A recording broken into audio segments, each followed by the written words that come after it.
مطاف کے بعد کیا ہے؟ مطاف کے بعد کیا ہے؟ کیا کرنا؟ سبا کرنا، صحیح کرنا ضروری ہے۔ عام کپڑوں میں اگر نفلی طواف آپ کر رہے ہیں تو صحیح نہیں ہے اس میں، لیکن عمرے میں صحیح ضروری، حج میں اگر قران ہے، یہ تمتع ہے، اس میں بھی دوسری سے عمرہ کر لیا، مطاف کا چکر لگایا، تو اس کے بعد صحیح کا چکر لگانا لازمی ہے عمرے عام کپڑوں میں۔ صحیح جائز بھی نہیں ہے، کیونکہ ایک نئی چیز ہو جائے گی۔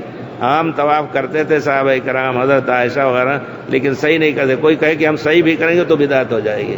ہمیں وہی کچھ کرنا ہے جو پیارے رسول سے صحابہ نے ہمارے پاس پہنچایا۔ نماز کے بعد لگا سکتے ہیں جتنا آپ کو موقع ملے انشاءاللہ۔ جی، کپڑوں میں روزانہ ہمارے والد آئے تھے، میں نے بلایا تھا ان کو ہندوستان سے، تو روزانہ اس وقت بھیڑ نہیں ہوتی تھی، گھر سے نکلے اور کیا نام ہے، ہلکا سا ناشتہ کیا، آئے، چھوڑ کے جاتا تھا میں گاڑی سے یونیورسٹی، پھر مغرب عشاء کے وقت آ کر کے لے جاتے تھے۔ تو کہتے ہیں کہ ہم نے 50 طواف آج کیا۔ اس وقت 50 طواف کیا حیثیت تھی؟ اذان ہوتی عشاء کی، ہم وہاں بیٹھے رہتے تھے، اذان کے ساتھ اٹھتے اور طواف کرتے، اور الحمدللہ اقامت سے پہلے 7 چکر ہو جاتا تھا۔ تو آپ 2 3 4 50 جتنا کریں۔